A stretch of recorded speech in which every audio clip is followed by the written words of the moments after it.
اعوذ باللہ من الشیطان اللعین الرجیم بسم اللہ الرحمن الرحیم رب اشرح لی صدری ویسر لی امری واحلل عقدۃ من لسانی یفقهوا قولی ان اللہ وملائکتہ یصلون علی النبی یا ایھا الذین آمنوا صلوا علیہ وسلموا تسلیما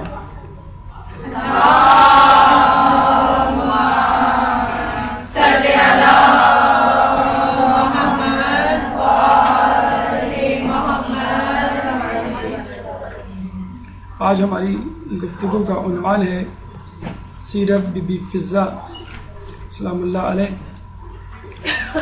اس گفتگو کو شروع کرنے سے پہلے اور سیرت بی بی فضہ پر روشنی ڈالنے سے پہلے چند مقدماتی گفتگو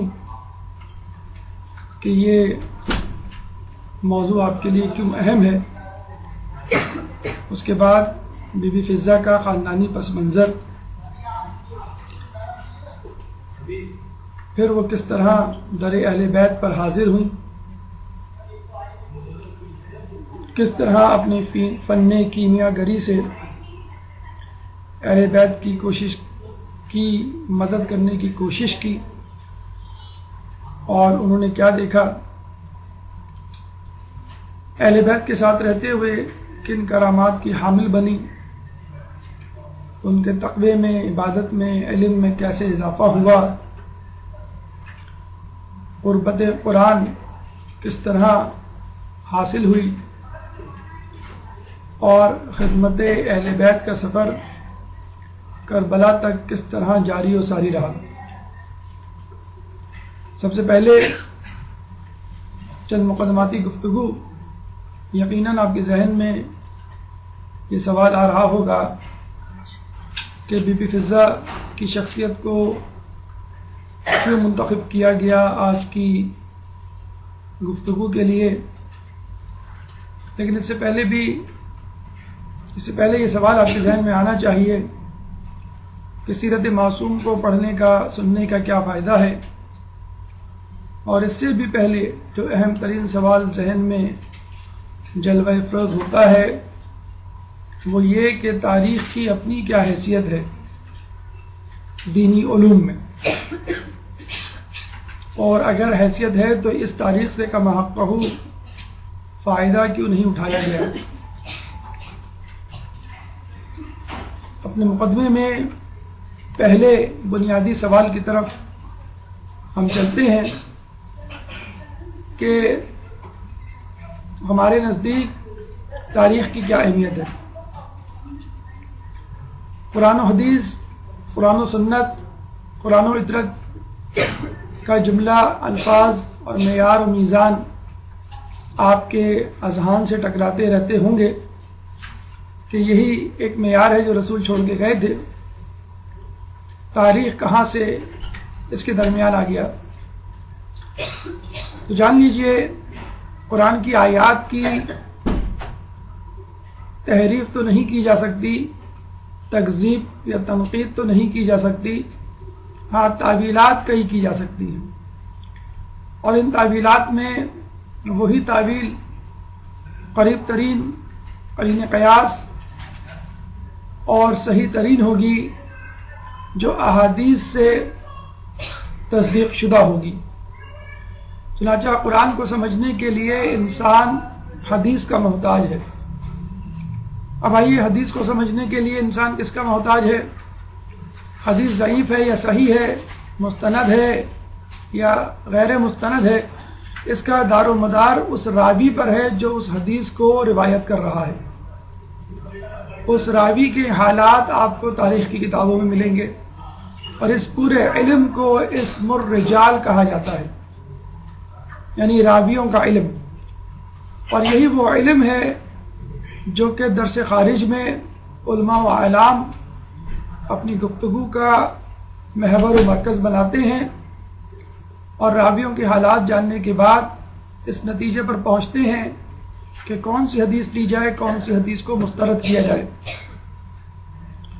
چنانچہ قرآن کو سمجھنے کے لیے حدیث کا سہارا اور حدیث کو سمجھنے کے لیے اسم الرجال یعنی تاریخ یا سیرت راویات. تو آپ نے دیکھا کہ کس طرح تاریخ کا علم نہ صرف حدیث کو سمجھنے کے لیے بلکہ قرآن کو سمجھنے کے لیے بھی ضروری ہے. اور یہ وہ دو معیارات ہیں یعنی قرآن و فطرت، قرآن و حدیث یا قرآن و سنت کہ جن پر ہمارے دین کا دار و مدار ہے. اور ان دو معیارات اور میزان کو کس طرح تاریخ کا علم سہارا دیے ہوئے ہے یہ اظہر من الشمس. آیت اللہ خوئی نے اس ضمن میں بہت بڑا کارنامہ انجام دیا اور مستقل طور پہ اسم الرجال کا ایک رسالہ لکھ کر اس مسئلے کو ہمیشہ کے لیے دفن کر دیا. راویوں کے حالات دقت اور زحمت و مشقت کے بعد جمع کر کے بتلا دیا کہ کس راوی کی حدیث کو قبول کیا جائے، کس راوی کی حدیث کو قبول نہ کیا جائے. گویا راویوں کے حالات اور راویوں کے صحیح یا غلط ہونے کی حد تک حدیث کے مسئلے کو آپ نے سلجھا دیا. اب خود حدیث کے الفاظ اور اس کو پرکھنے کا علم اور کوشش علماء کے کاندھوں پہ چھوڑ دی. مقدماتی گفتگو میں دوسرا اہم سوال جو ہمارے ذہن میں اٹھتا ہے کہ آخر تاریخ معصوم یا معصومین کی سیرت کی کیا اہمیت ہے. واقعات کی اہمیت ہے، حالات کی اہمیت ہے، بادشاہوں حکمرانی کی اہمیت ہے، اس میں معصومین کی کیا اہمیت ہے. رسول کی ایک حدیث اس مسئلے کو لمحے بھر میں حل کیے دیتی ہے اور وہ حدیث حدیث ثقلین کے نام سے مشہور ہے جو تاریخی واقعے غدیر خم کے موقع پر رسول اللہ نے اپنی زبان مبارک سے ادا کی. اور وہ حدیث تھی انی تارکن فیکم الثقلین ما ان تمسکتم بہما لن تضلوا کتاب اللہ و عطرتی اہل بیتی. میں تمہارے درمیان دو گراں قدر چیزیں چھوڑے جا رہا ہوں، جو ان دونوں سے متمسک رہا وہ کبھی گمراہ نہیں ہوگا، کتاب اللہ اور میرے اہل بیت کی عطرت.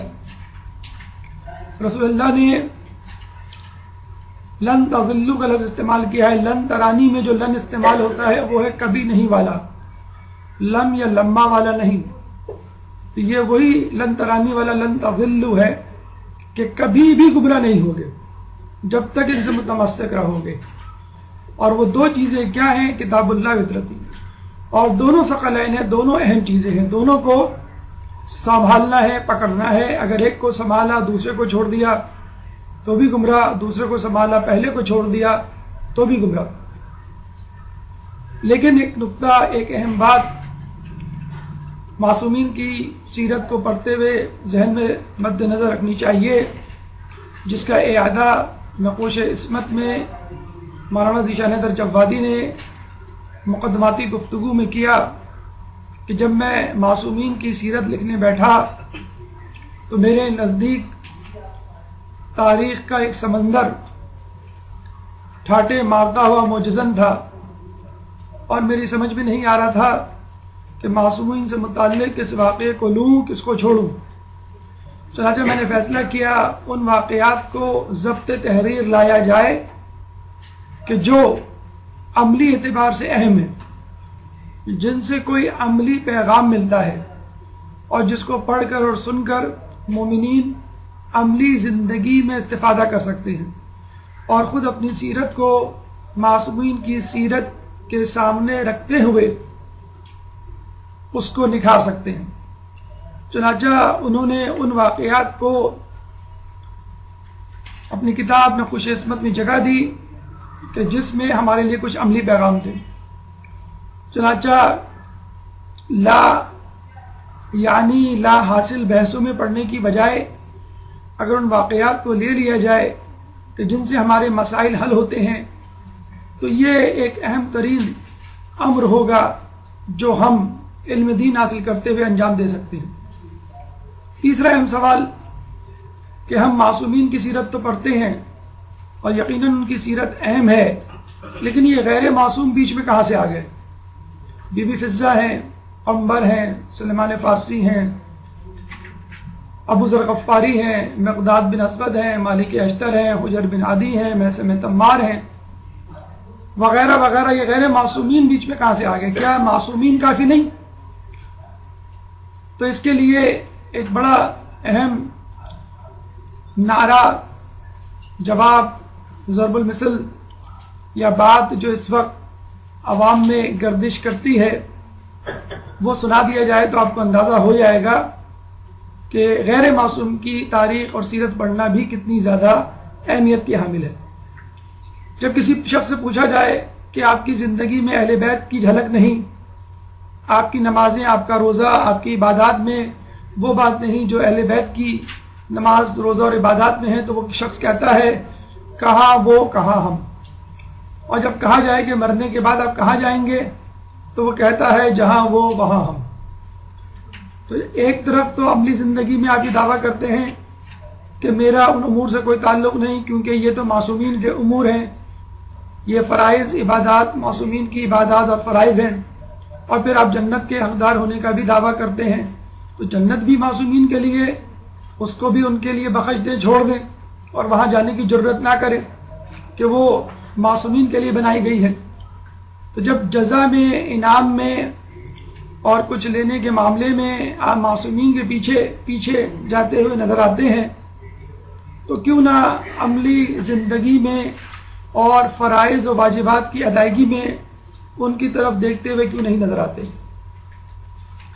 یہ تین اہم سوال کہ تاریخ کیوں اہم ہے، تاریخ معصومین کیوں اہم ہے اور تاریخ غیر معصومین کیوں اہم ہے.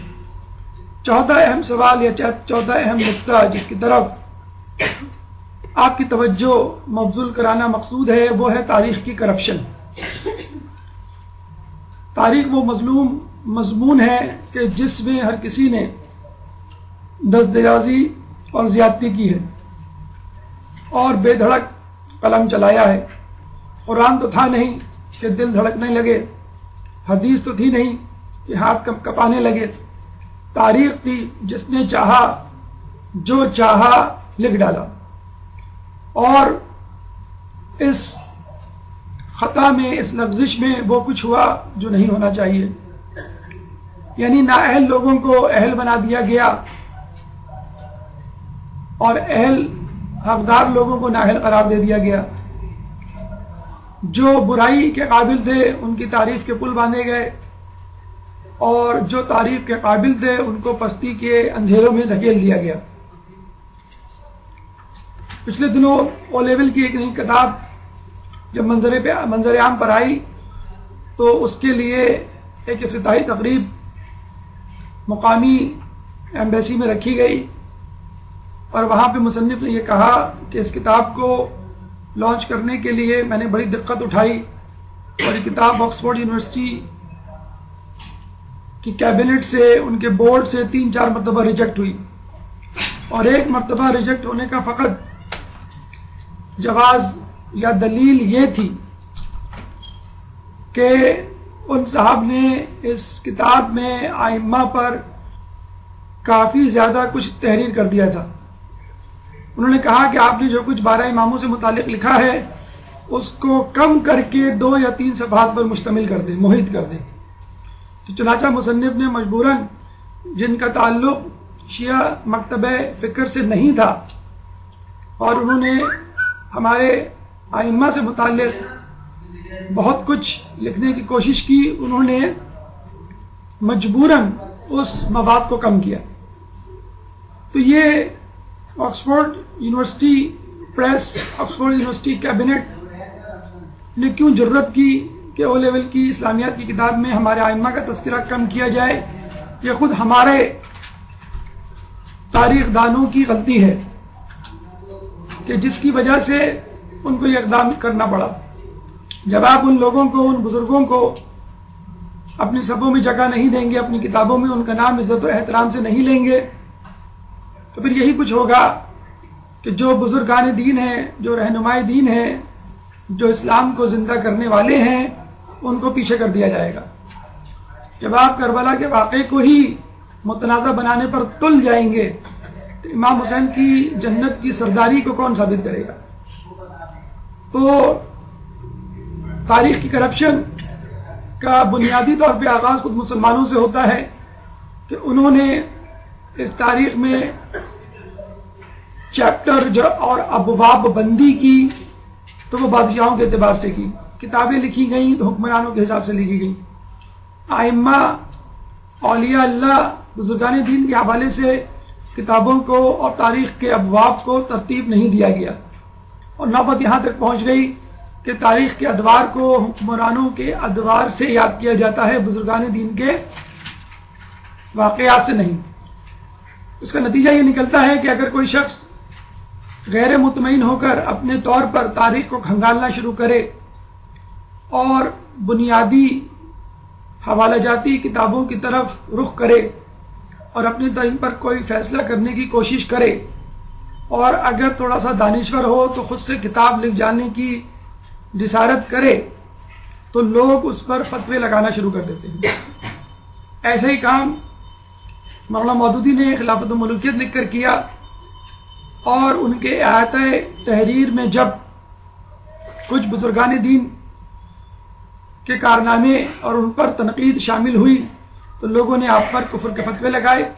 انہوں نے دوسرے ایڈیشن میں ان کتابوں کا تعارف شائع کر دیا، ان 10 کتابوں کا، ان 10 تاریخ کی کتابوں کا کہ جن کتابوں سے انہوں نے اپنی کتاب کو ترتیب دیا، گو کہ وہ اس کتاب کے مؤلف تھے، مصنف نہیں تھے۔ انہوں نے کہا کہ میں نے جو کچھ لکھا ان کتابوں کو پڑھ کر، ان کتابوں کے حوالہ جات دیکھ کر لکھا، اس میں میرا اپنا کوئی قصور نہیں، فقط استدلال ہے جو میں نے قائم کیا ہے، جو غلط بھی ہو سکتا ہے، لیکن واقعات جو میں نے درج کیے ہیں وہ ان کتابوں سے کیے ہیں۔ چنانچہ اگر آپ اپنی غلطیوں کو خود سے تسلیم نہیں کریں گے تو لوگ آپ کو آئینہ دکھانا شروع کر دیں گے اور پھر آپ کو شرمندگی ہوگی۔ اس ضمن میں ہماری ذمہ داری کیا بنتی ہے؟ تقیہ اپنی جگہ، مصلحت اپنی جگہ، لیکن جب تاریخ میں ایسا موڑ آ جائے کہ جب آپ کو قربانی دینی پڑ جائے اور حق کو واضح کرنا ضروری ہو جائے تو پھر یہ آپ کی ذمہ داری ہے، چاہے آپ کا نقصان ہو جائے، آپ کی جان چلی جائے، آپ حق کو واضح کریں۔ ایسا ہی کام ابن سکیت نے بادشاہ متوکل عباسی کے دور میں کیا کہ جب وہ ان کے 2 بیٹوں کو پڑھا رہے تھے، معتز اور مؤید۔ بادشاہ کے کسی نے کان بھرے کہ ابن سکیت مذہب اہل بیت کا ماننے والا ہے اور اس نے اپنے دونوں بیٹوں کے دلوں میں اہل بیت کی محبت ڈال دی ہے اور وہ اپنے مذہب کو چھوڑ چکے ہیں۔ متوکل نے خود سے اس مسئلے کو حل کرنے کی کوشش کی اور امر حقیقی معلوم کرنے کا ارادہ کیا۔ ایک دن وہ خود ابن سکیت جب ان کے دونوں بیٹوں کو پڑھا رہے تھے پہنچ گیا اور پوچھنے لگا کہ میرے بیٹے کیسے جا رہے ہیں؟ ابن سکیت نے تعریف کی، ماشاءاللہ دونوں بیٹے بہت اچھے جا رہے ہیں، سبق یاد کرتے ہیں، مجھے سناتے ہیں، سیرت و کردار میں بھی تبدیلی آئی ہے۔ اب ابن سکیت نے اپنا وہ سوال کیا جس کی بنا پر اس کو فیصلہ کرنا تھا کہ کیا اس کے بیٹے مذہب اہل بیت کی طرف چلے گئے ہیں یا ابن سکیت خود اس کا تعلق مذہب اہل بیت سے ہے۔ اور اس نے ابن سکیت سے ایک سوال کیا، وہ تاریخی سوال جس کا تاریخی جواب کتاب کی کتب تواریخ میں موجود ہے، اور وہ سوال یہ تھا کہ ابن سکیت یہ بتلاؤ کہ علی کے بیٹے حسن و حسین زیادہ بہتر ہیں یا میرے بیٹے معتز اور مؤید؟ ابن سکیت نے جب یہ سنا تو ان کو جلال آ گیا، اور یہ وہ وقت تھا کہ جب حق کو اظہار کرنا ضروری ہو گیا اور تقیہ سے منہ موڑنا حرام۔ انہوں نے فوراً کہا یہ تیرے دونوں بیٹے تو بہت دور کی بات، اور حسن و حسین بھی بہت دور کی بات، علی کا غلام قمبر تو جسے اور تیرے دونوں بیٹے سے کہیں زیادہ افضل ہے۔ یہ وہ تاریخی جملہ ہے جو تاریخ کی کتابوں میں ثبت ہو گیا، اور اس کے بعد کسی بادشاہ کو اپنے بیٹوں کو حسن و حسین سے تقابل کرنے کی جرت نہ ہوئی۔ لب لباب خلاصہ کلام یہ ہے کہ انسان کو اپنے مرتبہ مقام کو پہچاننا چاہیے، اہل بیت کے مرتبہ مقام کو پہچاننا چاہیے، اور اگر آپ کے اندر کوئی خوبی ہے تو اس کو مان لیجئے، اور اگر وہ خامی ہے تو اس کو خوبی سے زیادہ بدرجہ اولا تسلیم کر لیجئے، ورنہ بہت شرمندگی ہوگی۔ ایک لطیفہ اس ضمن میں عرض کرتے چلیں، ایک صاحب کو ان کے دوستوں نے گھیر لیا کہ آپ کو دعوت کرنی ہے، بڑے دنوں سے آپ ٹال رہے ہیں۔ چاروں لاچار انہوں نے دعوت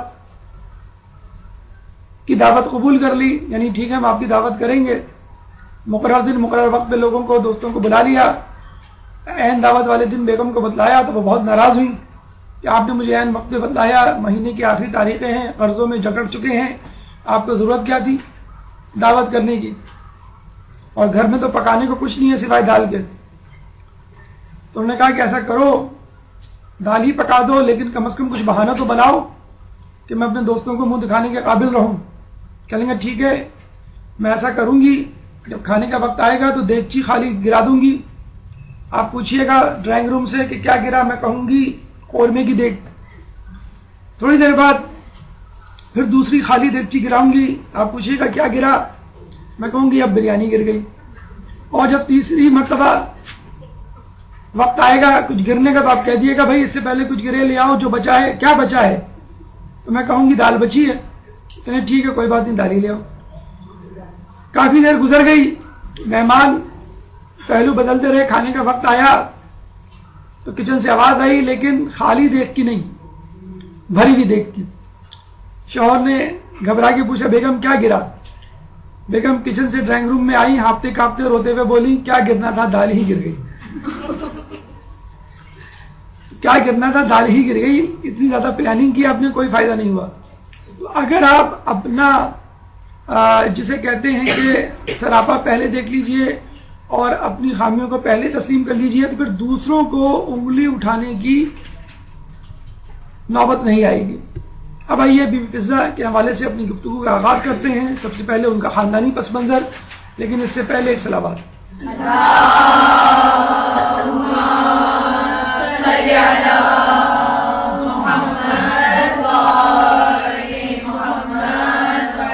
آپ کا نام میمونہ نوبیہ تھا، نوبیہ اس قبیلے کا نام کہ جن سے ان کا تعلق تھا، لیکن جب آپ اسلام کے دائرہ کار میں داخل ہوئی تو آپ کا نام فضہ پڑ گیا، اور وہ اس وجہ سے بھی کہ آپ کو فن کیمیا گری میں بڑا کمال تھا، اور اس میں بھی چاندی بنانے کا فن آپ کو آتا تھا۔ 72 سال کی عمر پائی، 11 سال کی عمر میں در اہل بیت پر آئیں، اور پھر 72 سال تک یعنی 61 سال تک انہوں نے خاندان اہل بیت کی خدمت کی۔ خاندان کے حوالے سے بادشاہ نجاشی کی بیٹی یا کنیز ان کو کہا جاتا ہے، جو خود بنفس نفیس اپنے آپ کو اہل بیت کی کنیزی میں دینے آئی تھی۔ ازدواج آپ نے جب تک بی بی سیدہ زندہ رہیں شادی نہیں کی، اور جب آپ کا انتقال اور آپ کی شہادت ہوئی تو وہ بھی لوگوں کے کہنے پہ، ایک روایت میں مولا علی کے کہنے پہ ایک حبشی غلام ابو ثعلبہ سے شادی کی، جس سے آپ کا ایک بیٹا ہوا، لیکن 1.5-2 سال بعد شوہر بھی مر گیا اور بیٹا بھی۔ اس کے بعد ایک دوسرے حبشی غلام ابو صلیح عطفانی سے شادی کی، جس سے 4 بیٹے ہوئے، داؤد، یحییٰ، موسیٰ اور محمد، اور ایک بیٹی مسکہ۔ یہ 5 اولادیں آپ کی ابو صلیح کے عطفانی سے جو دوسری شادی ہوئے۔ جناب مسکہ کی ایک بیٹی تھی جس کو فضہ صغریٰ کہنا بجا ہوگا، اس کا نام تھا شکیلہ۔ شکیلہ کے حوالے سے کہا جاتا ہے کہ ان میں بی بی فضہ کی جھلک تھی، اور جس طرح بی بی فضہ جوابات دیا کرتی تھی، قرآن سے گفتگو کیا کرتی تھی، جناب شکیلہ کے بارے میں بھی یہی ملتا ہے، اور معجزات کی حامل تھی۔ عبادات اور تقوی میں طاقت تھی.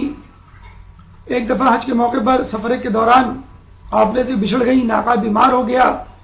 ناقے کو اونٹنی کو آزاد کیا اور اللہ سے سچے دل سے دعا کی تو ایک شخص آیا، اس نے ایک ناقہ دیا اور غائب ہو گیا. اس کے بعد اس ناقے کو استعمال کر کے حج کیا، اپنے گھر پہنچی اور قافلے والوں سے پہلے باحفظ حفاظت گھر پہنچ گئی.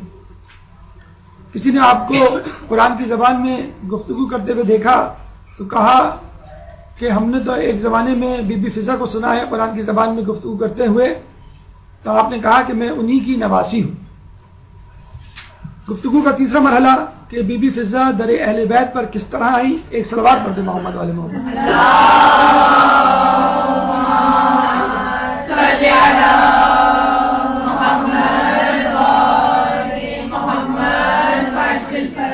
کہتے ہیں کہ ایک دفعہ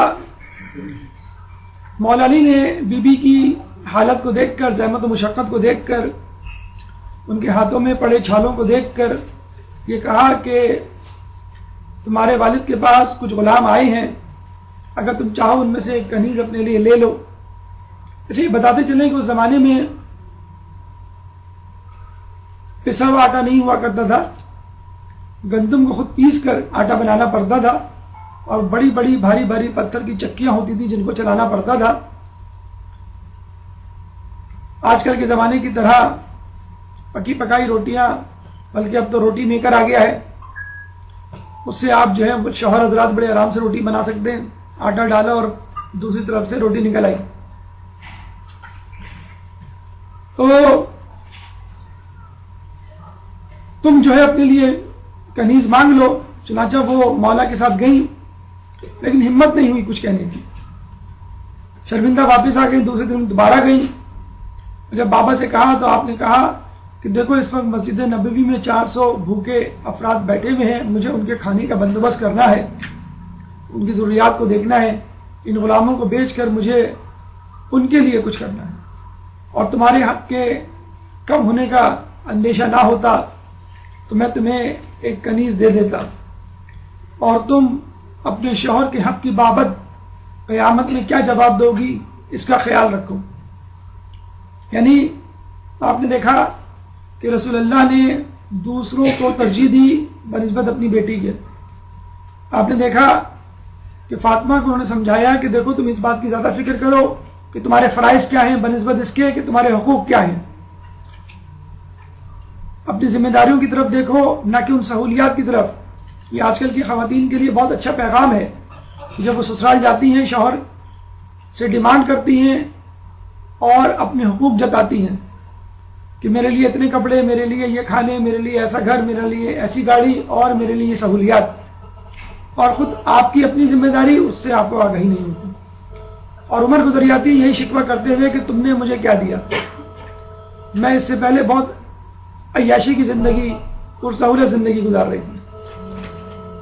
جاتے جاتے رسول نے کہا کہ میں تمہیں ایک تسبیح دے دیتا ہوں، اور اس تسبیح میں 34 مرتبہ اللہ اکبر، 33 مرتبہ الحمدللہ، 33 مرتبہ سبحان اللہ. اور وہ تسبیح ہے کہ جس نے نہ صرف فاطمہ بلکہ حقیقت میں ان کے ماننے والوں کو فائدہ دیا.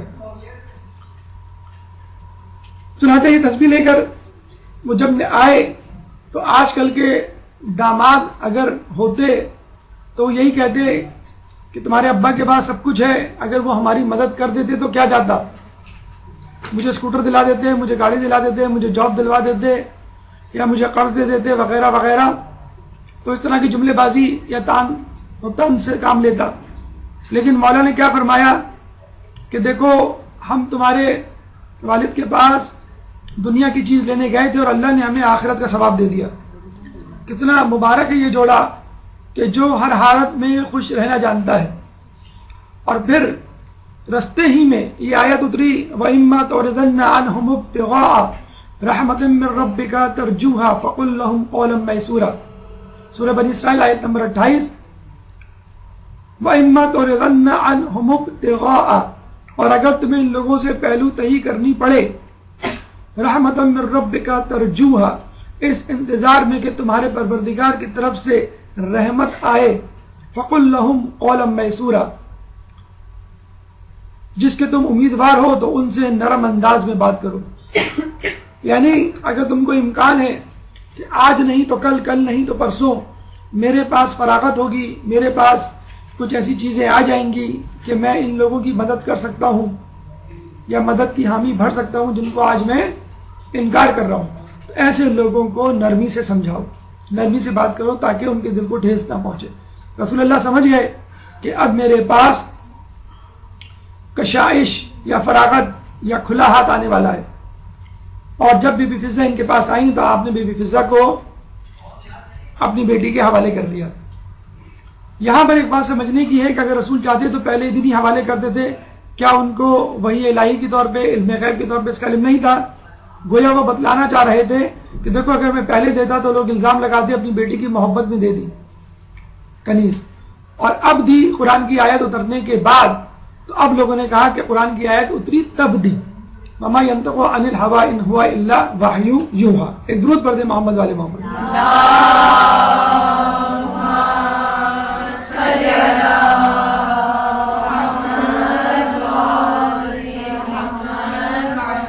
ہماری گفتگو کا چوتھا مرحلہ فن کیمیا گری۔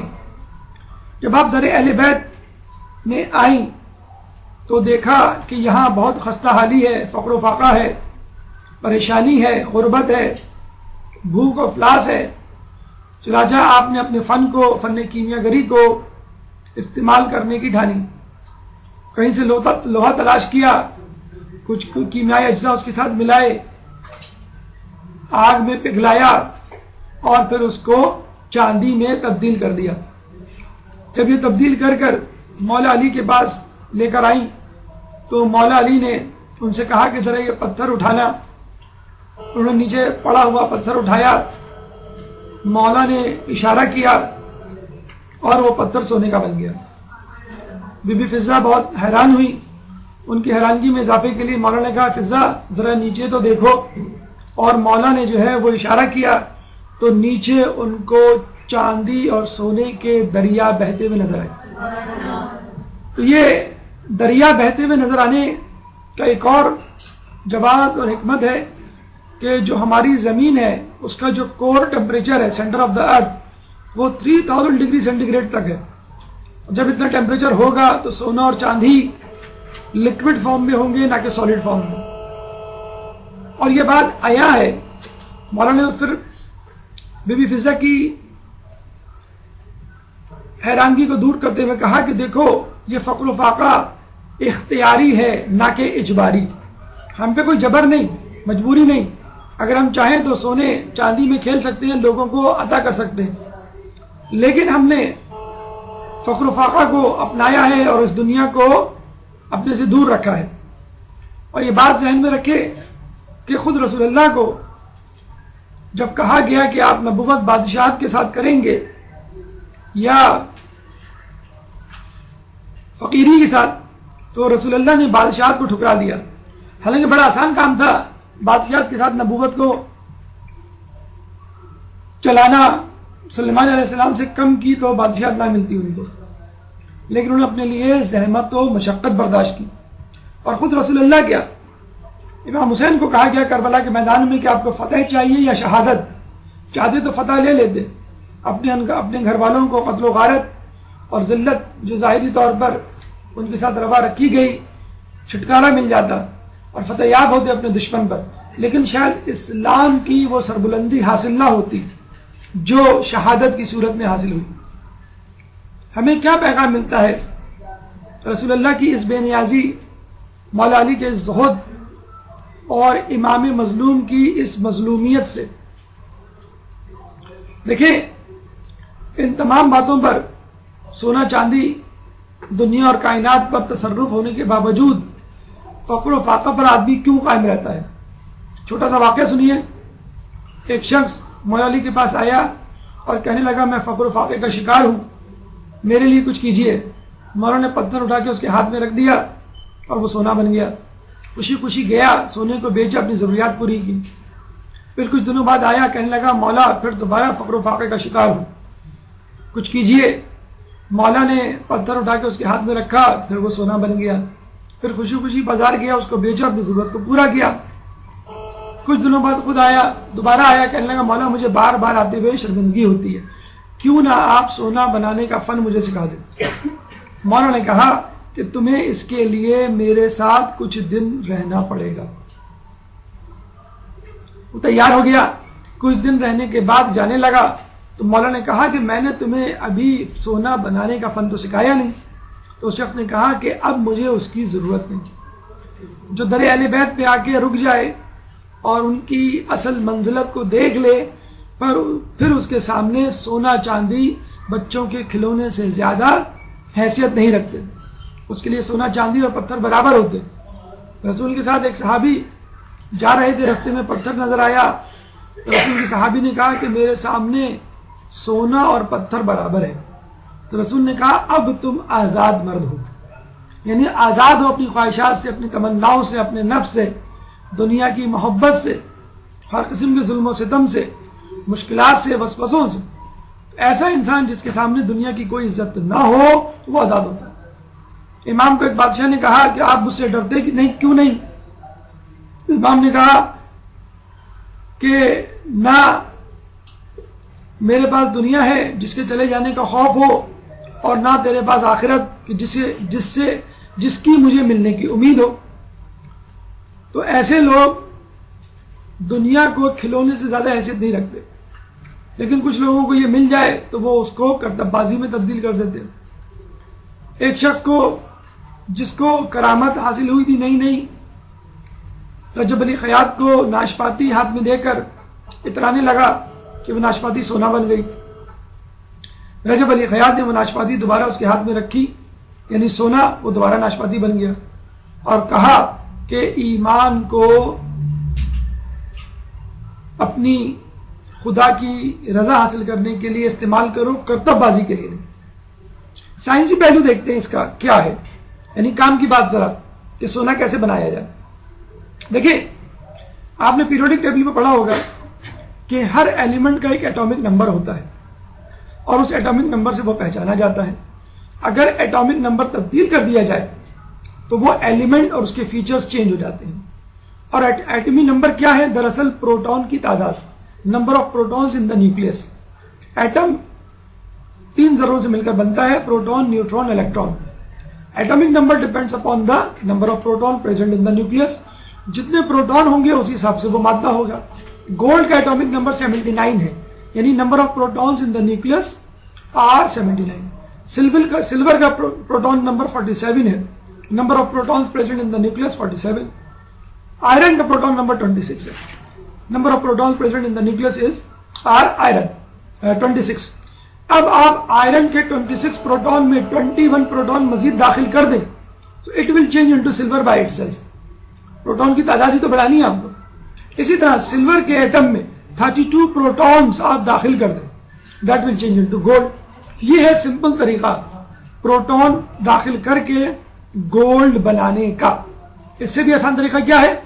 یا تو آپ بھائی پروٹون کو اپنے ہاتھ سے ڈالیں، کسی مشین سے ڈالیں، یا پھر اس کو زبانی کہہ دیں، آرڈر دے دیں، حکم دے دیں کہ بھائی 21 پروٹون سلور میں چلے جائیں، آئرن میں چلے جائیں تاکہ وہ سلور بنے، یا 32 پروٹون سلور میں چلے جائیں تاکہ وہ 79 ہو کر گولڈ بن جائے۔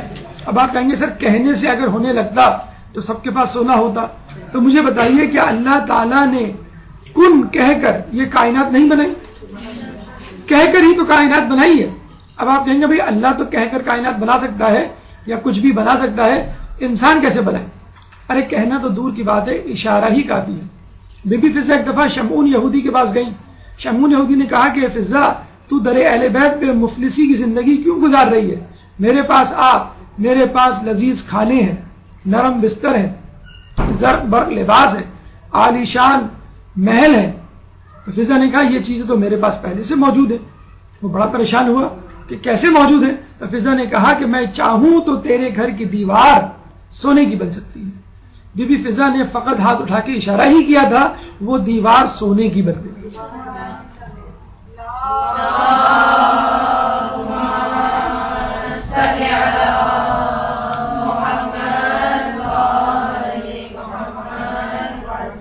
چھٹے ماہ اپنے اصحاب کے ساتھ بیٹھے ہوئے تھے، کہنے لگے کہ مومن میں اتنی قابلیت ہوتی ہے کہ اگر وہ سامنے کھڑے ہوئے درخت کو اشارہ کرے تو وہ درخت اس کے سامنے آ کر کھڑا ہو جائے. امام نے جملہ ختم کیا نہیں تھا, وہ درخت امام کے سامنے آ کر کھڑا ہو گیا. امام نے مسکرا کے کہا کہ میں نے مثال دی تھی, حکم نے. تو یہ مومن کا انداز ہوتا ہے.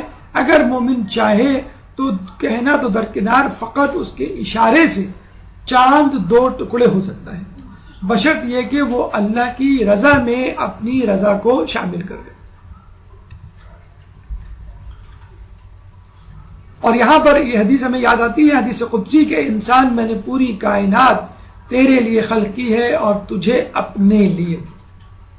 تو تمام چیزیں جو کائنات میں موجود ہیں ان کے اوپر مومن کو مکمل طور پہ تصرف حاصل ہے, بشرط یہ کہ وہ اللہ کا بندہ اور نیکوکاروں میں شامل ایک صالح انسان بن جائے. اگر وہ فاسق و فاجر ہوگا تو کبھی بھی یہ چیزیں اس کے تصرف پہ نہیں آئیں گی. ایک بادشاہ ہے, اس کا بیٹا اگر اپنے نوکروں کو, بادشاہ کے نوکروں کو, بادشاہ کے وزیروں کو حکم دے تو کیا وہ اس کی بات نہیں مانیں گے؟ بالکل مانیں گے. لیکن اگر بادشاہ اپنے بیٹے سے ناراض ہو جائے اور اس کو زندان میں ڈال دے تو کیا اب وہ شہزادہ اپنی باتیں لوگوں سے منوا سکے گا؟ بالکل نہیں. ہماری مثال بالکل ایسی ہے. ہم اپنی تمناؤں کے اسیر ہو چکے ہیں, ہم اپنی خواہشات کے زندان میں مقید ہیں. اسی لیے کائنات اور یہ تمام چیزیں جو ہمارے پاس موجود ہیں ہماری بات نہیں مانتے. اور اگر آج ہم خدا کے بندے بن کر اور اس کے مطیع و فرما بردار ہو کر اپنے آپ کو تبدیل کر لیں تو یہ کائنات ہمارے قدموں میں گر جائے گی. تو ہم دنیا کی لالچ میں مبتلا ہیں. اس کو ایک حکایت سے سمجھ لیجئے. ایک دفعہ ایک بادشاہ نے اپنے وزیر کو کہا کہ میں تم سے بہت خوش ہوں اور چاہتا ہوں کہ تم کو کچھ دوں, چنانچہ تم جاؤ میرے خزانے سے جتنے ہیرے جواہرات چاہو سمیٹ کے لے آؤ. جب وہ گیا تو وہاں پہ موجود خزانچی نے کہا, وزیر خزانہ نے, کہ تم یہاں سے جتنے چاہو جواہرات لے کے جا سکتے ہو, لیکن ضروری ہے مغرب سے پہلے تم اس خزانے سے اپنی چیزیں سمیٹ لینا. اگر مغرب ہو گئی اور سورج غروب ہو گیا تو پھر تمہیں اجازت نہیں ہوگی. جب اندر داخل ہوا تو اس نے دیکھا ایک کھانے کا کمرہ ہے جس میں لذیذ کھانے تیار رکھے ہوئے ہیں. آگے ایک اور کمرے میں گیا تو استراحت کا کمرہ تھا, بیڈ روم تھا, اس میں بہت ہی نرم بستر بچھا ہوا تھا. تیسرا کمرہ جواہرات کا تھا. اس نے کہا ابھی دوپہر کا وقت ہے, دن ہے, سورج نصف النہار پہ ہے, میں کچھ کھا لوں. چنانچہ وہ کھانے بیٹھ گیا. پہلی مرتبہ اتنے لذیذ کھانے بادشاہ نے پکوائے تھے جو آج تک اس نے نہیں کھائے تھے. اور جب اس نے پیٹ بھر کے بلکہ کچھ زیادہ ہی اپنی استطاعت سے گنجائش سے کھا لیا تو اس کو غنودگی نے ستایا. اس نے کہا چلے تھوڑا سا آرام کر لیتا ہوں, ابھی دوپہر ہے, شام میں اٹھ کر ہیرے جواہرات سمیٹ لوں گا. چنانچہ وہ سو گیا اور پھر ایسی نیند آئی کہ بس وہ سوتا ہی رہ گیا اور سورج غروب ہو گیا. اور جلدی وہ بھاگا خزانے کی طرف کہ ہیرے جواہرات سمیٹوں, لیکن وزیر خزانہ نے منع کر دیا کہ اب اس کا وقت گزر چکا, تم اپنا وقت استعمال کر چکے. آج کل کا انسان بھی اسی طرح زندگی گزار رہا ہے. ہیرے جواہرات نہیں جمع کر رہا بلکہ کھانے پینے اور سونے کی فکر میں. ہیرے جواہرات کیا ہیں؟ نیکیاں, عبادات اور فرائض. ہم انسان اپنی ضروریات میں پڑے ہوئے ہیں. اپنے کپڑوں کی زیادہ فکر ہے, اپنے کھانے کی زیادہ فکر ہے, اپنے آرام کی زیادہ فکر ہے اور اپنی سہولیات کی زیادہ فکر ہے. اگر فکر نہیں تو اس کی فکر ہے کہ فجر کی نماز پڑھی کہ نہیں. اگر فکر نہیں تو اس کی نہیں کہ میرا حجاب کیسا ہے. اگر فکر نہیں تو اس کی نہیں کہ میں ٹی وی پہ جو کچھ دیکھ رہا ہوں وہ دیکھنا چاہیے کہ نہیں. تو انسان اپنی راحت اور سکون, لذیذ کھانوں, نرم بستروں اور سہولیات میں گھن چکر بنا ہوا ہے صبح سے شام, اور اس طرح زندگی گزرتی چلی جاتی ہے. اور وہی یہی کہتا رہتا ہے ابھی تو بہت وقت ہے, ابھی نیکی کر لوں گا, ابھی تو بہت زندگی باقی ہے, اب نماز پڑھ لوں گا, ابھی تو بہت دن باقی ہیں, اب حجاب کر لوں گی, وغیرہ وغیرہ. اور یوں زندگی کا چراغ جو ہے وہ گل ہو جاتا ہے اور اس کا سورج غروب ہو جاتا ہے اور اس کو پتہ بھی نہیں چلتا. زندگی کی بھول بھلیوں میں وہ اتنا گم ہو چکا ہوتا ہے. ایسے لوگوں کے لیے کہ جو لوگ سونے چاندی حکمرانی تخت و تاج کو کوئی اہمیت نہیں دیتے. یہ وہ لوگ ہوتے ہیں جو اللہ تعالیٰ کی معرفت سے آشنا ہو چکے ہوتے ہیں, اس کی معرفت کو درک کر چکے ہوتے ہیں. دو نیم ان کی ٹھوکر سے صحرا و دریا, سمٹ کر پہاڑ ان کی ہیبت سے رائی, دو عالم سے بیگانہ کرتی ہیں دل کو, عجب چیز ہے لذت آشنائی. تو یہ انسان آج کل کا کہ پریشان ہے زندگی کو حاصل کرنے میں, اور اس کو ملتا وہی ہے جو تقدیر میں. اللہ فرماتا ہے کہ انسان اگر تو چاہے کہ میری مرضی تیری مرضی میں داخل ہو جائے تو ایسا نہیں ہو سکتا, اور اگر تو چاہے کہ تیری مرضی میری مرضی میں داخل ہو جائے تو میں تمہیں وہ کچھ دوں گا جو تو چاہتا ہے, اور وہ کچھ بھی دوں گا جو میں تجھے دینا چاہتا ہوں. لیکن اگر تو چاہے کہ میری مرضی تیری مرضی میں داخل ہو جائے تو میں تجھے اپنی خواہشات کی تکمیل میں تھکا دوں گا, لیکن تیرے ہاتھ وہی کچھ آئے گا کہ جو تیری قسمت میں لکھا ہے. اس کے بعد پانچواں مرحلہ کرامات کے حوالے سے, لیکن ایک 5 منٹ کا وقفہ, اور اس کے بعد اپنی گفتگو جاری رکھیں گے. ایک درود پڑھ دیں محمد والے محمد.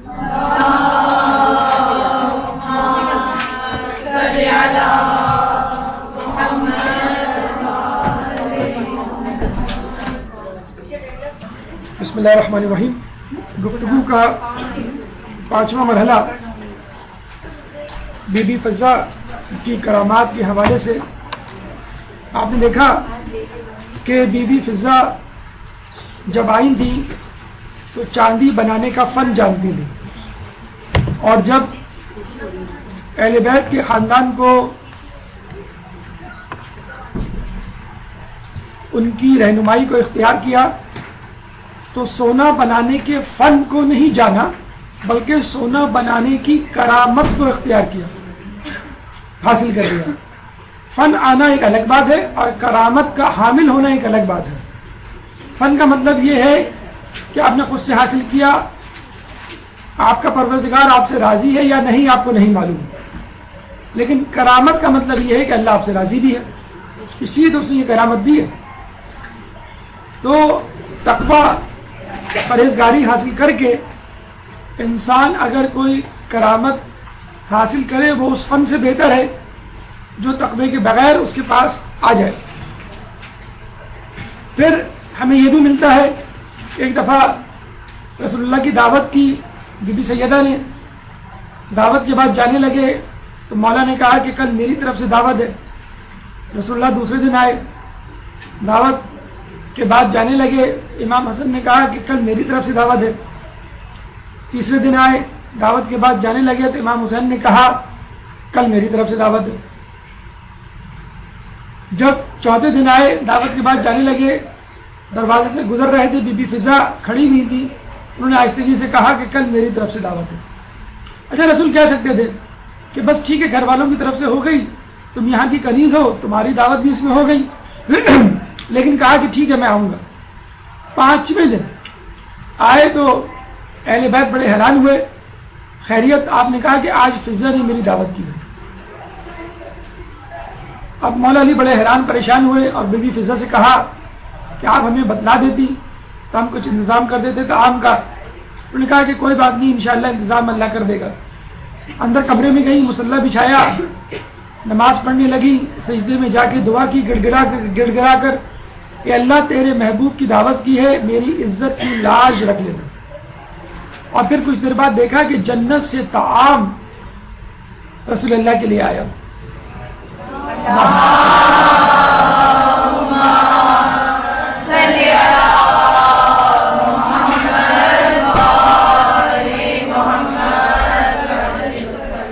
دیکھیں کھانے کا بندوبست کرنا ایک الگ بات ہے, اگر کوئی شخص دے کے چلا جاتا تو ایک بات الگ بات ہے, لیکن جنت کا طعام آنے کا مطلب یہ ہے کہ اللہ آپ سے راضی بھی ہے, اللہ نے آپ کی مشکل کو بھی حل کر دیا اور اللہ آپ سے ناراضی بھی ہے.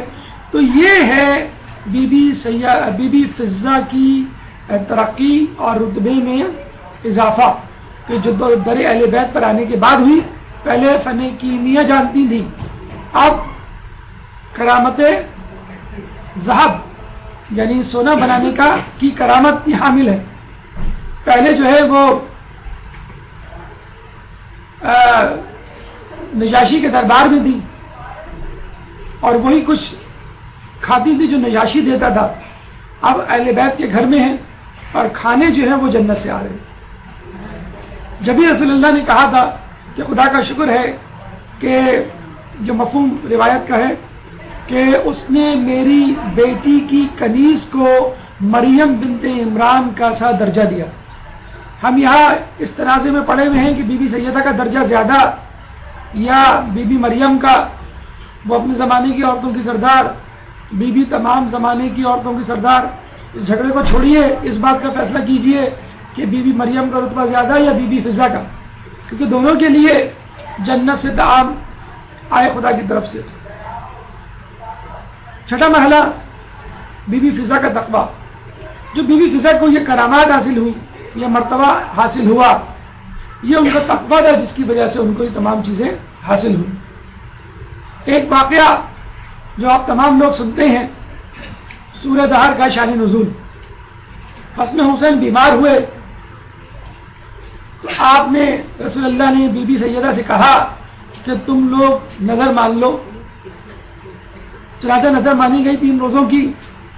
حسنین ٹھیک ہوئے تو مولا نے بی بی سیدہ نے روزے رکھنے شروع کیے آپ کے ساتھ. حسن حسین نے بھی روزے رکھے اور بی بی فضا نے بھی روزے رکھے. بی بی فضا کو کیا پڑی تھی روزہ رکھنے کی؟ وہ کنیز تھی, نظر نہیں مانی تھی. حسن حسین نے بھی آپ کہہ سکتے ہیں کہ کیا ضرورت تھی, چلے وہ اہل بیت میں سے تو تھے, معصوم تو تھے, لیکن بی بی فضا غیر معصوم کنیز, ان کو کیا ضرورت تھی؟ لیکن پھر بھی انہوں نے کہا کہ مجھے اہل بیت کے شانہ بشانہ چلنا ہے. یہ ان لوگوں کے لیے پیغام جو کہتے ہیں کہاں وہ کہاں ہم, کہاں اہل بیت اور کہاں ہم. اگر آپ واقعی عجز و انکساری احترام کو ملوث خاطر رکھتے ہوئے کہتے ہیں کتنے مہر علی, کتنے تیری ثنا, گستاخ اکھیاں, کتنے جا لڑیاں, اگر اس طرح کہتے ہیں تو ٹھیک ہے, کوئی بات نہیں. واقعی یہ آپ کا جو ہے وہ عجز و انکساری کا مقام ہے, لیکن آپ اس لیے کہتے ہیں کہ آپ کو بہانہ ہیلا مل جائے کہ آپ اپنے واجبات سے فرار حاصل کریں, تو یقیناً غلط ہے. روزے رکھے اور اس کے بعد آپ نے دیکھا کہ پہلے دن ایک مسکین آیا, دوسرے دن ایک یتیم آیا, تیسرے دن ایک اسیر آیا. چنانچہ مولا نے اپنی روٹی دی, بی بی نے اپنی روٹی دی, حسن حسین نے اپنی روٹی دی اور بی بی فضا نے اپنی روٹی دی. مجھے یہ بتائیے پہلے دن جو مسکین آیا تھا وہ کیا 5 کی تعداد میں تھے؟ ایک مسکین تھا, ایک روٹی کافی تھی, بی بی نے دے دی, مولا دے دیتے, حسن حسین میں سے کوئی دے دیتا ہے, لیکن تمام کی تمام لوگوں نے روٹیاں دی. ان اللہ یأمر بالعدل والاحسان وایتاء ذی القربى, اللہ تعالیٰ تم کو احسان, عدل اور احسان کا حکم دیتا ہے. تو عدل ہم جیسے لوگ کرتے ہیں اور احسان اہل بیت جیسے لوگ کرتے ہیں. چنانچہ ایک روٹی کا دینا عدل تھا اور 5 روٹیوں کا دینا احسان تھا, اور یہ اہل بیت کو زیب دیتا ہے کہ عطا کرنے مانگنے سے زیادہ عطا کرے. چنانچہ 5 کی 5 روٹیاں پہلے دن, پھر دوسرے دن اور پھر تیسرے دن, اور تینوں دن فقط پانی پہ گزارا کیا. چوتھے دن مولا حسن حسین کو لے کے رسول اللہ کے گھر آئے تو رسول اللہ نے دیکھ کر بہت حیرانی کا مظاہرہ کیا. پیٹ پشت سے جا ملے تھے. ان کو لے کر بی بی کے گھر آئے, دیکھا ان کی بھی آنکھیں اندر کو دھسی ہوئی ہیں. اور اس موقع پر پھر یہ سورہ دہر نازل ہوئی. ان الابرار سے لے کے سعیکم مشکورہ کی 18 آیات ایک ساتھ اسی وقت اتری, اور یہ خصوصی آیات وَيُطْعِمُونَ الطَّعَامَ عَلَى حُبِّهِ مِسْكِينًا وَيَتِيمًا وَأَسِيرًا, اور وہ لوگ اس اللہ کی محبت میں مسکینوں, یتیم اور قیدی کو کھانا کھلاتے ہیں. تو آپ نے دیکھا کہ اس آیت کے مصداق خود رسول اللہ نہیں ہے, اور یہ بڑی عجیب مصلحت ہے کہ لگتا ہے کہ شاید رسول یہ بتانا چاہ رہے تھے کہ دیکھو آیات فقط میرے لیے نہیں اترتی, اہل بیت کے لیے بھی اترتی ہے. اور یہ سورہ اور یہ آیت تو خصوصی طور پہ یہ بھی بتلا رہی ہے کہ آیات فقط اہل بیت کے لیے نہیں، ان کی کنیزوں اور غلاموں کے لیے بھی اتر سکتی ہیں۔ قرآن کی آیات کے مصداق ہم لوگ بھی ہو سکتے ہیں، وہ لوگ جو اہل بیت کے ماننے والے اور ان کے نقش قدم پر چلنے والے ہیں۔ چنانچہ اس آیت کے بعد آیت نمبر 22 بھی پڑھنے، سوچنے اور غور و فکر کرنے کے قابل ہے کہ اللہ تعالیٰ فرماتا ہے إِنَّ هَذَا كَانَ لَكُمْ جَزَاءٌ وَكَانَ سَعْيُكُمْ مَشْكُورًا، یہ تو تمہاری نیکی کی جزا ہے اور ہم تمہارے بڑے مشکور ہیں، تمہاری کوشش شکر گزاری کے قابل ہے۔ اللہ فرماتا ہے لَإِن شَكَرْتُمْ لَأَزِيدَنَّكُمْ، کہ تم شکر کرو میں تمہیں اور دوں گا۔ تو جب انسان شکر کرے اللہ کا تو اللہ اور دیتا ہے، اور جب اللہ شکر کرے انسان کا تو اللہ کتنا دے گا۔ تو یہ یقیناً اتنا بڑا امر، اتنا بڑا احسان، اتنا بڑا کام کہ اللہ کو شکر ادا کرنا پڑا اپنی مخلوق کا۔ یہ ہے اہل بیت، اور یہ ہیں اہل بیت کے ساتھ ساتھ چلنے والے ان کے معصوم غیر معصوم بندے۔ اس سورہ، اس آیت کی جو مخفی پہلو ہیں ان پہ ذرا نظر کیجئے کہ پہلی بات تو یہ کہ سورہ دہر 4 معصوم اور غیر معصوم کے لیے ہے، یعنی بی بی فضہ معصوم نہیں تھی پھر بھی یہ آیت اتری۔ دوسرا پہلو کہ جب مسکین آیا تھا پہلے دن تو اس نے کہا تھا اے اہل بیت مجھے کھانے کے لیے کچھ دو، خدا تمہیں بہشتی کھانے دے گا۔ اور آپ نے دیکھا بی بی فضہ کے لیے کس طرح بہشتی کھانے آئے، کس طرح کھانے آئے۔ وہ کہتے نا کہ فقیر کسی امیر سے مانگ رہا تھا کہ مجھے 10 روپے دے دے اللہ تجھے کروڑوں دے گا، تو اس آدمی نے 10 روپے دیتے ہوئے کہا کہ مجھ سے زیادہ تو تم امیر ہو، میں تمہیں 10 دے رہا ہوں تم مجھے کروڑ دے رہے ہو۔ تو بعض اوقات جو ہے وہ فقیروں کی دعائیں بھی لگتی ہیں، تو اس فقیر کی دعا کیا لگی کہ بی بی فضہ کے لیے جنت سے کھانا آیا۔ 7واں مرحلہ قربت قرآن، لیکن اس سے پہلے ایک صلوات۔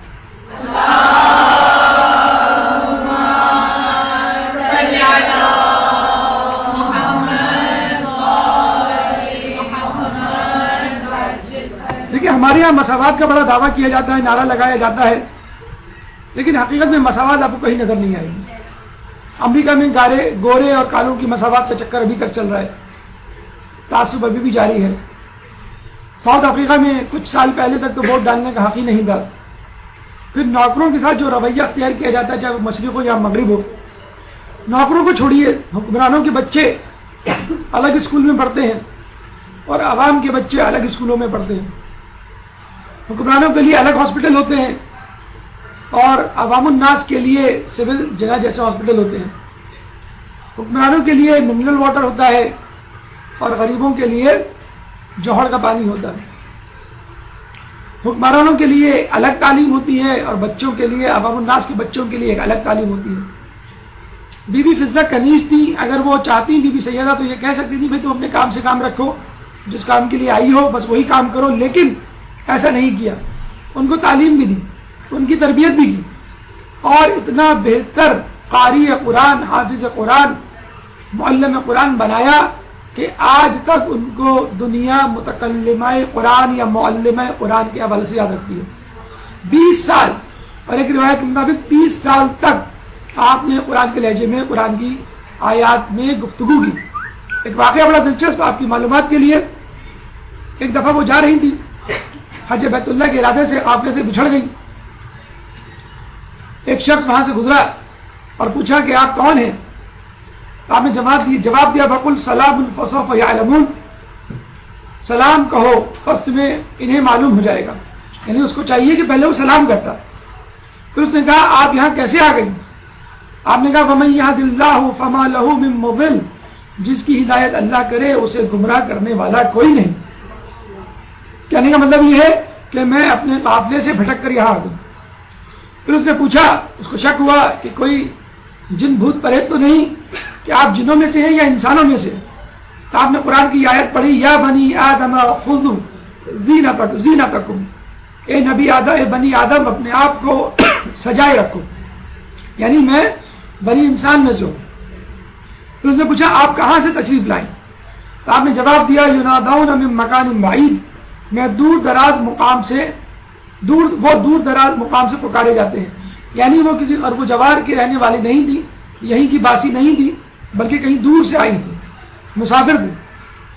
پھر اس نے پوچھا کہ کہاں کا ارادہ ہے؟ آپ نے جواب دیا وَلِلَّهِ عَلَى النَّاسِ حِجُّ الْبَيْتِ، لوگوں پر اللہ کی طرف سے حج بیت اللہ فرض کیا گیا ہے، یعنی میں حج بیت اللہ کے ارادے سے جا رہی ہوں۔ پھر اس نے پوچھا آپ کتنے دن سے سفر میں ہیں؟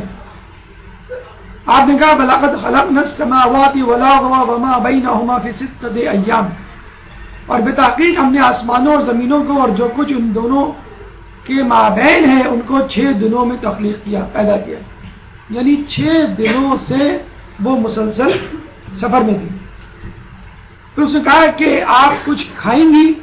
تو آپ نے کہا وَمَا جَعَلْنَهُمْ جَسَدًا لَيَأْكُلُونَ الطَّعَامَ، اور ہم نے ان کے جسم ایسے نہیں بنائے کہ وہ کھانا نہ کھا سکے، یعنی ان کو بھوک لگ رہی تھی اور ان کو کھانے کی حاجت تھی۔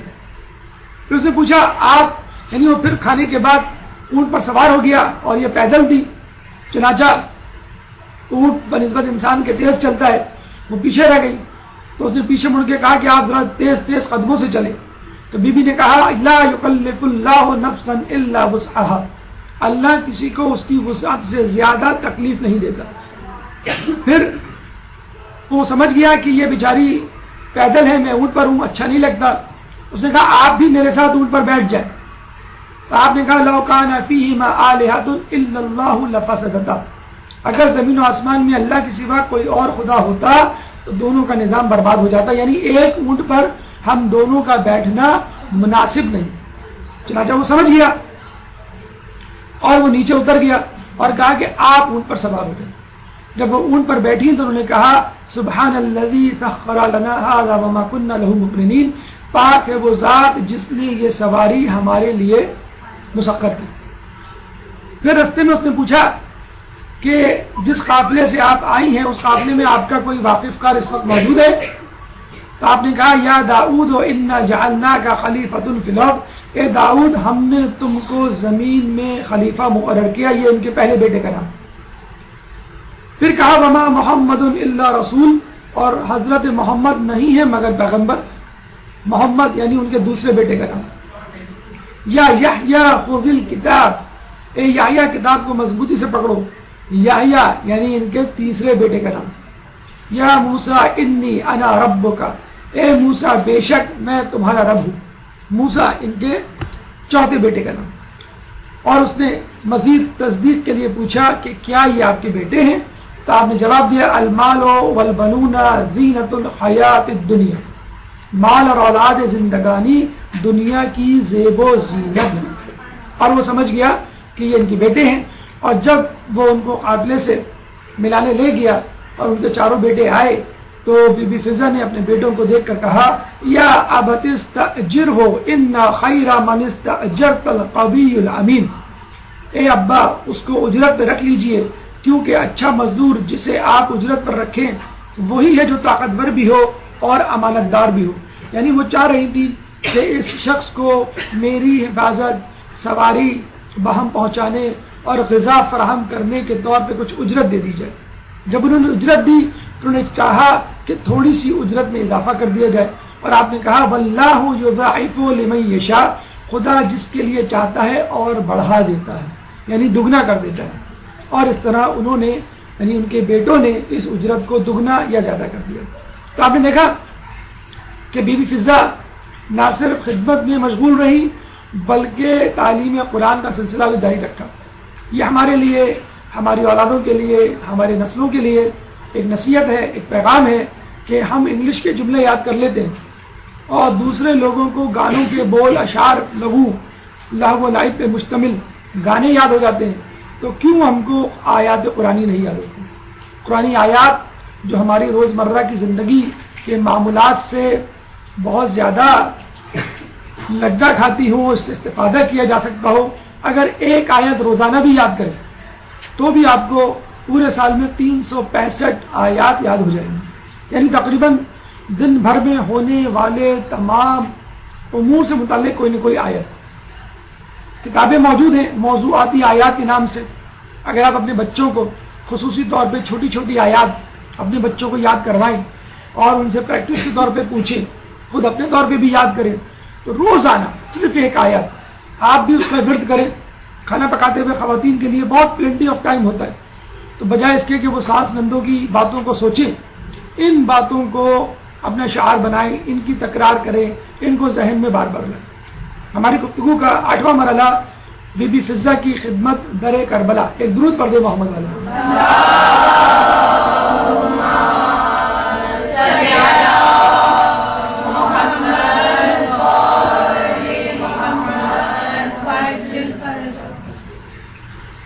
کہتے ہیں کہ جب رسول اللہ کا آخری وقت آیا تو انہوں نے بی بی فضہ کو بلایا اور یہ کہا کہ تم نے ہمارے خاندان اہل بیت کی خدمت کا حق ادا کر دیا, اب تم کیا اجر چاہتی ہو؟ اللہ تمہاری 3 خواہشوں کو پورا کرنے کا ارادہ کر چکا. دیکھیے ہم جیسے ہوتے تو دنیا کی کوئی چیز مانگ لیتے, زیادہ زیادہ جنت مانگ لیتے. بی بی فضہ کو دیکھیے انہوں نے کیا مانگا.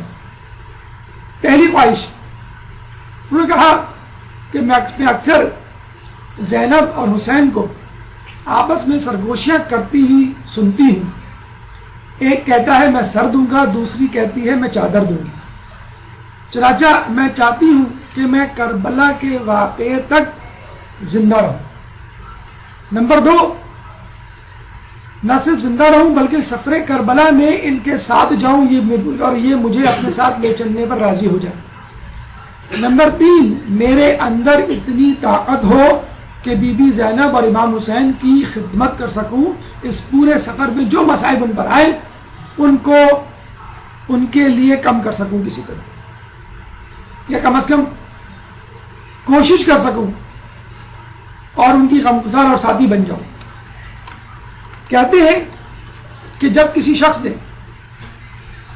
بی بی فضہ کی ان 3 خواہشات کو سنا تو وہ بہت ہنسا اور یہ کہا کہ بی بی فضہ تمہیں تو چاہیے تھا کہ کوئی چیز مانگ لیتی, تمہیں یہ بھی معلوم تھا کہ رسول راضی ہیں, تمہاری خدمت کو قبول کر لیا, تمہارے حق کا اعتراف کر لیا, تو تم کچھ اور مانگ لیتی.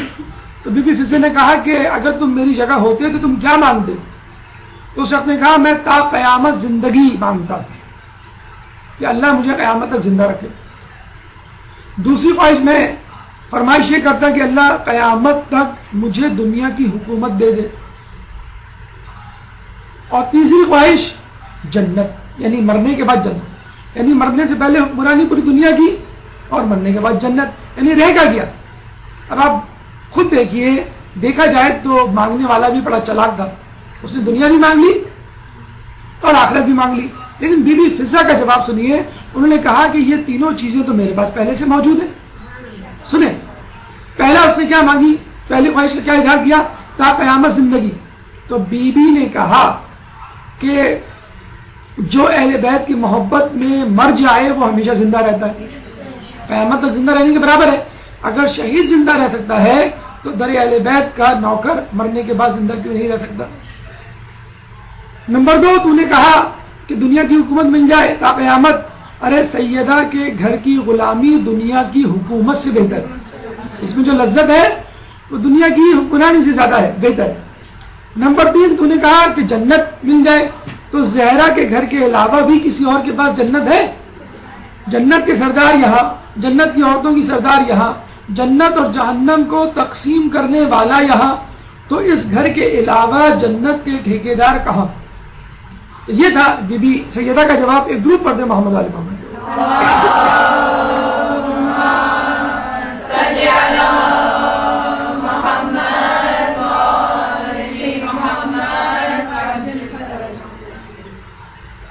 اور پھر بی بی فضہ کربلا میں وارد ہوتی ہیں اور آپ کا یہ کام تھا کہ لمحہ بر لمحہ کی خبریں بی بی زینب تک پہنچاتی اور بی بی زینب کے پیغامات امام حسین تک پہنچاتی. فضائل میں مسائل میں ان کا تذکرہ میں ملتا ہے کہ حبیب ابن مظاہر کی آمد کی خبر بی بی فضہ ہی نے بی بی زینب کو دی تھی, اور بی بی زینب کا سلام بی بی فضہ ہی نے حبیب ابن مظاہر کو پہنچایا تھا. جناب حر کی آمد کی خبر بھی بی بی فضہ ہی نہیں دی تھی.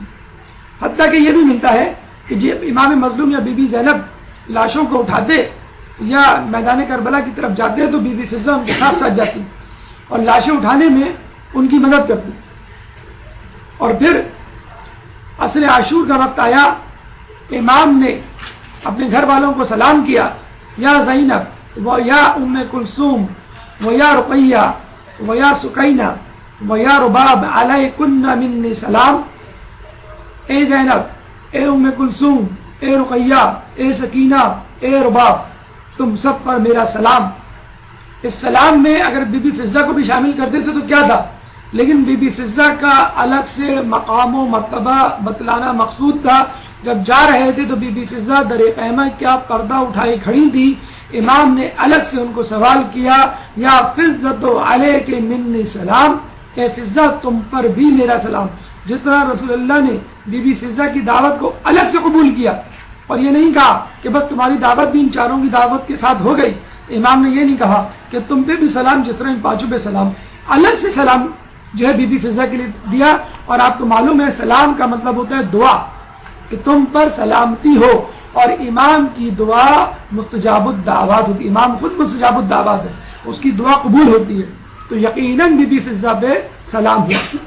اور بی بی فضہ نے آخر وقت تک بھی اپنے ہوش حواس کو قائم رکھا اور رونے دھونے کی بجائے, جزا و فضا کرنے کی بجائے امام کی حفاظت زندگی میں اور ان کی شہادت کے بعد بھی کرنے کی فکر مند رہی.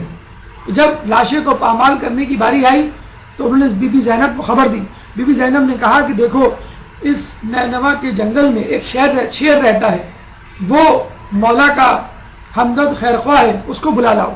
اور بی بی زینب جو ہے اس شیر کو بلانے گئی, اور آج بھی کربلا کے میدان کا وہ شیر, وہ جگہ, وہ مقام جو ہے محفوظ ہے.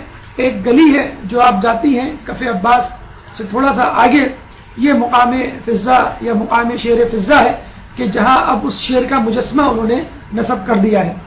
چنانچہ وہ شیر آیا اور اس نے امام حسین کے لاشے کی حفاظت کا کام انجام دیا جب تک ان کی تدفین نہیں ہو گئی. کہتے ہیں کہ مولا کے دور میں جب کوفے کی مسجد میں آپ بیٹھے ہوئے تھے تو ایک شیر آیا جس کو دیکھ کے لوگ بھاگ گئے. شیر نے قدم بوسی کی اور آپ کی کان میں کچھ کہا. جب وہ شیر چلا گیا تو لوگوں نے پوچھا شیر کیا کہہ رہا تھا. مولا نے فرمایا یہ شیر کہہ رہا تھا کہ میری شیرنی کا انتقال ہو گیا ہے, ایک میرا بچہ ہے, اس کی پرورش کے لیے فکر مند ہے. تو مولا نے کہا کہ نینوا کے جنگل میں ایک شیرنی رہتی ہے, اس کو بلا کے لے آؤ, وہ تمہارے بچے کی پرورش کر دے گی. وہ نینوا کے جنگل سے اس شیرنی کو بلا کے لایا اور اس نے اس شیر کے بچے کی پرورش کی.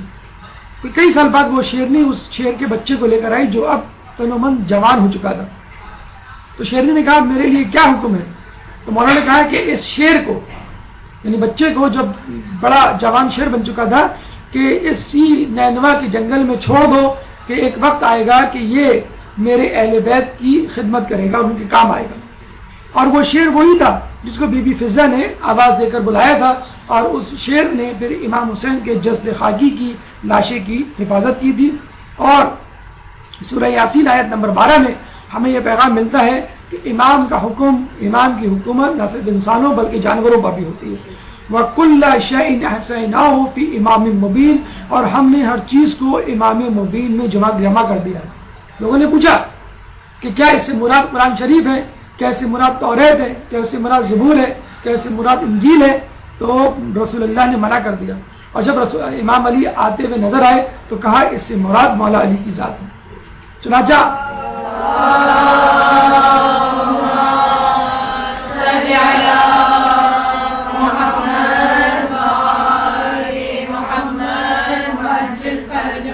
شہادت حسین کے بعد جب یہ قافلہ کوفے کے بازار اور شام کے دربار میں پہنچا تو بھی فضہ کا کردار ہم کو واضح طور پہ نظر آتا ہے.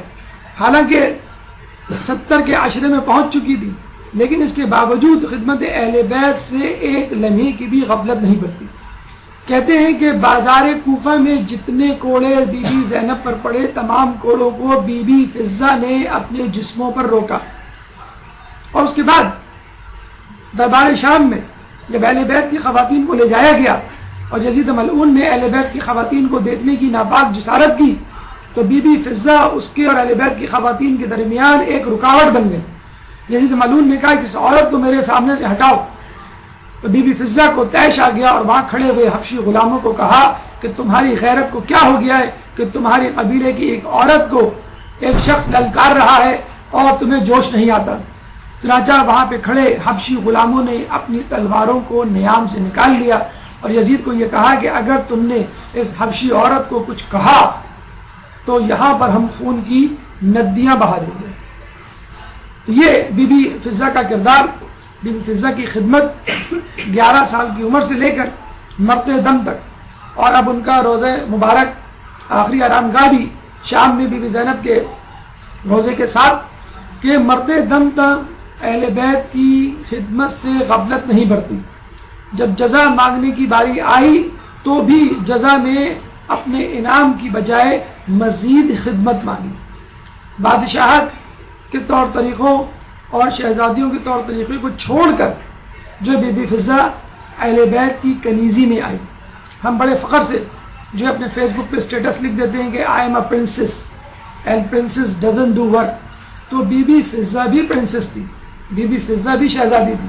خود شہزادی کونین بی بی سیدہ بھی شہزادی تھی، لیکن آپ نے دیکھا دونوں گھر کا کام کیا کرتی تھی. ایک دن بی بی کیا کرتی تھی اور ایک دن جو ہے بی بی فضہ کیا کرتی تھی. تو اگر آپ اپنے آپ کو کنیزان زہرا کہلانے پر مصر ہیں تو بی بی فضہ کا کردار دیکھیے. ہم یہ نہیں کہہ رہے کہ بی بی سیدہ کا کردار دیکھیں، ورنہ آپ کی طرف سے یہ دوبارہ جواب آ جائے گا کہ کہاں وہ کہاں ہم.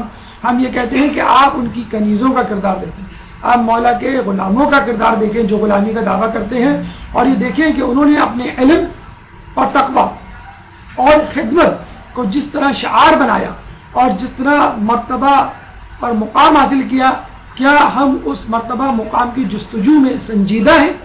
اگر نہیں ہے تو فکر کیجئے، اور اگر ہیں تو شکر ادا کیجئے. اللہ تعالیٰ سے دعا ہے کہ جو کچھ پڑھا سنا اس پہ عمل کرنے کی توفیق عطا فرمائے. اس موضوع سے متعلق اگر آپ کے ذہن میں کوئی سوال ہے تو آپ کر سکتے ہیں. اب سوالات بھرپور سلامات. برحمتك يا أرحم الراحمين وصلى الله على محمد وآله الطاهرين.